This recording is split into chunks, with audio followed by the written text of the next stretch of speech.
क्या कभी ऐसा हो सकता है कि कोई इंसान 2 बार जिए? आज की हमारी पड़ताल है टीटू सिंह के हैरान कर देने वाले मामले पर।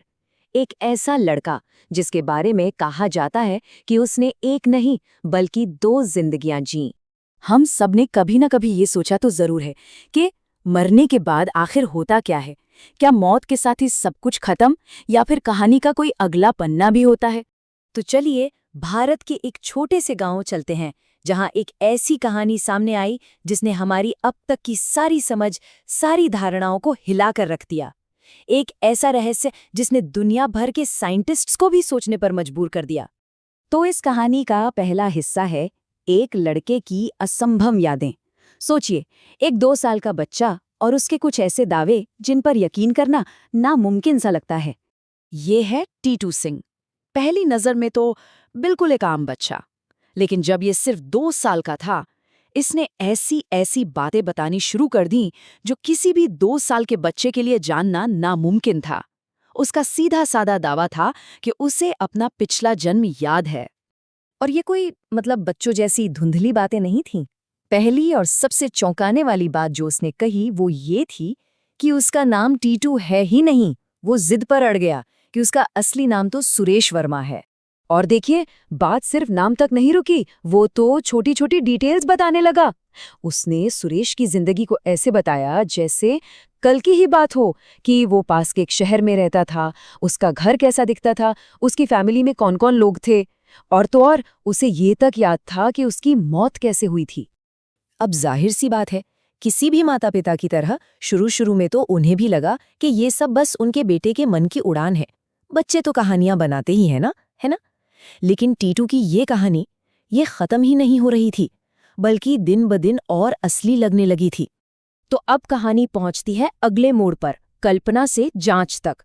जब कल्पना और हकीकत के बीच की लाइन एकदम धुंधली हो गई, तो परिवार ने फैसला किया कि अब सच्चाई का पता लगाकर ही रहेंगे। और यहीं से ये मामला एक बच्चे की कहानी से कहीं ज्यादा एक इन्वेस्टिगेशन बन गया। तो टीटू की जिद पर परिवार उसे उस शहर ले गया जिसका वो जिक्र करता था, और वहां जो हुआ उसने सच में सबके होश उड़ा दिए। सोचिए, एक छोटा सा बच्चा बिना किसी की मदद के न सिर्फ सुरेश का पुराना घर ढूंढ निकालता है, बल्कि उन रिश्तेदारों और दोस्तों को भी नाम से पहचान लेता है जिनसे वो इस जिंदगी में कभी मिला ही नहीं था। और सबसे बड़ी बात, उसने परिवार के वो गहरे राज भी खोल दिए जो सिर्फ और सिर्फ सुरेश को ही पता हो सकते थे। अब जरा उस परिवार के बारे में सोचिए। एक अनजान बच्चा उनके घर आता है और ऐसी बातें बताता है जो सिर्फ उनके परिवार के एक मरे हुए सदस्य को पता थी। जाहिर है वो सब लोग पूरी तरह से हैरान, स्तब्ध रह गए थे। तो अब सवाल ये उठता है, ये था क्या? तथ्य, कल्पना या कुछ और?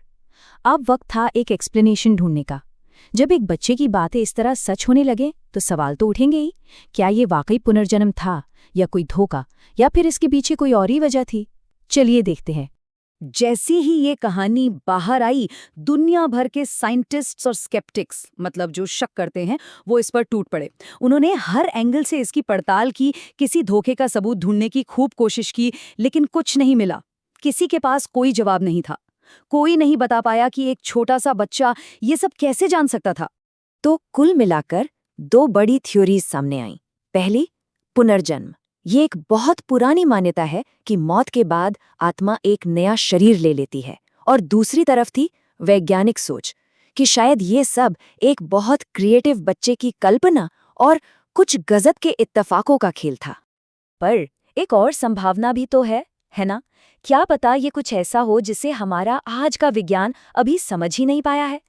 शायद ये हमारी समझ की हदों से ही परे हो। और आखिर में हम पहुंचते हैं कहानी के अंत पर, सबसे बड़ा सवाल जो अब भी बना हुआ है।